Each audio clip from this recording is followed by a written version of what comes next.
आज मैंने देश भर के कृषि मंत्रियों से, हर राज्य के कृषि मंत्रियों से और कृषि विभाग के अधिकारियों से कई विषयों पर चर्चा की है। फर्टिलाइजर सचिव और कृषि सचिव भी और कृषि विभाग के आला अधिकारी भी दिल्ली से इस चर्चा में सम्मिलित हुए।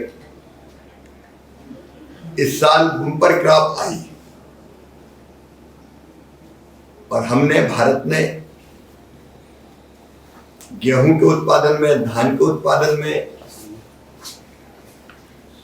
मक्का के उत्पादन में नए रिकॉर्ड बनाए। सोयाबीन और मूंगफली के उत्पादन में भी हमने रिकॉर्ड स्थापित किए हैं। लेकिन मुझे चिंता अगली फसल की है। इस बार भी वर्षा अच्छी हुई है। वर्षा न केवल अच्छी हुई बल्कि पहले हो गई। थोड़ी 15 दिन पहले बारिश आ गई और व्यापक पैमाने पर वर्षा हुई है और इसलिए बुआई का क्षेत्रफल भी बड़ा है।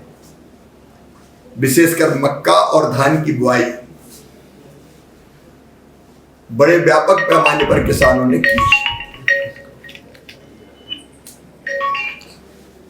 मेरी कोशिश रहती है कि माननीय कृषि मंत्री के साथ, कृषि मंत्रियों के साथ मिलकर, क्योंकि कृषि मुख्यतः राज्यों का विषय है, इंप्लीमेंट चीजें राज्यों को करनी है, उनके साथ मिलकर समय पर हम डिटेल और एडवांस प्लानिंग करें फसलों की।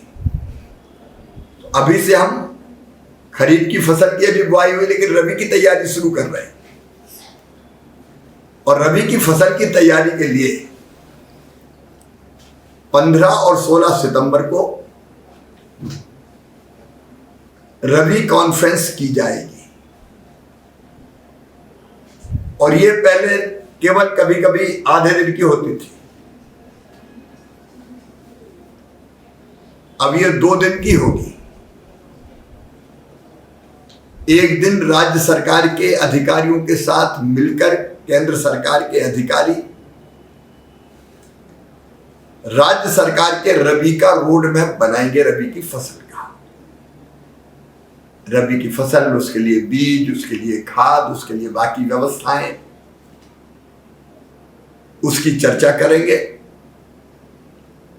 दूसरे दिन सभी राज्यों के कृषि मंत्री इकट्ठे होंगे, अधिकारी भी रहेंगे और अलग अलग हम ग्रुप बनाएंगे अधिकारियों के, जो खेती से संबंधित अलग अलग विषयों पर ग्रुप में चर्चा करेंगे। और बाद में राज्य के कृषि मंत्री जब रहेंगे तो उनके समक्ष भी वो प्रस्तुत करेंगे और फिर राज्य के कृषि मंत्रियों के साथ मिलकर हम रबी का पूरा रोड मैप तय करेंगे।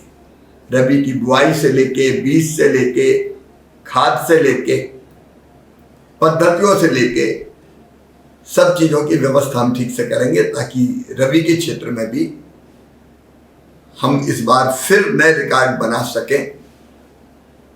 आज हमने दलहन मिशन पर चर्चा की, तिलहन मिशन पर चर्चा की।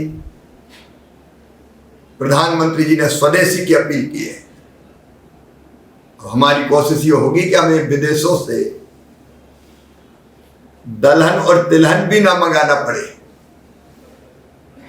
अभी हमको तेल आयात करना